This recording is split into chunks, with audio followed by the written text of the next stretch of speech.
Today I'm here with Doctors Ashley DeLeon and Sol Mundinger of the Crane Center to talk about other procedures that you might offer other than top surgery and bottom surgery. Well, we do offer a lot of other procedures. The most common one that comes to mind for trans men is body contouring surgery. A second thing that we do less frequently, and I can kind of talk about why I think that might be the case, is facial masculinizing surgery. So typically with body contouring surgery, it involves liposuction or adaptations of things like abdominoplasties and butt lifts that cis patients have as well.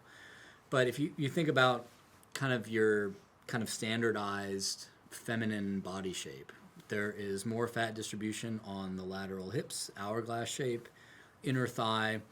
There tends to be not as sharp as a kind of a definition on the buttock, particularly the under buttock area, with kind of a shelf where a clear delineation where the butt meets the posterior thigh. And you can liposuct those areas to help accentuate a more masculine looking buttock, remove tissue from the lateral hips and thighs and lower back to really give the patient a shape that looks more masculine. So that I would say is probably the most common transmasculine procedure that we do outside of chest genital surgery. Facial masculinization surgery is very interesting. I kind of geek out on this stuff, so I'll kind of keep it short. But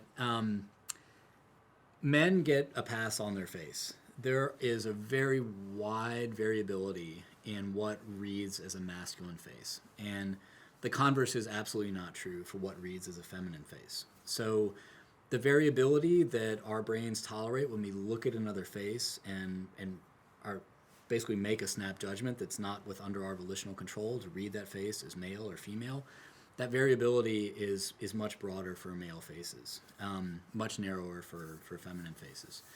And people have actually studied this pretty extensively. What really reads as masculine in a face is a jawline. So having a sharp, angular jawline with greater width at the lower part of the face than the middle part of the face, and having a less pointy, more broad kind of square chin is statistically the only thing that really reads as masculine in a male face. So for facial masculinization procedures, most of the things that I do accentuate those areas. They involve putting in implants here to make the lateral part of the jaw look more angular, and putting in implants here to make the chin look more blocky, square, and strong. I get a lot of questions about Adam's apple. It's really interesting. There is a paper published about actually making an Adam's apple. I've never done it. I think most of the people I've talked to about it really are kind of down on that paper. And the reason is that you will actually see a lot of cis men walking around that don't have an Adam's apple. It's about 10 to 15% of the cis male population. And those faces still read as male. So the converse is not true.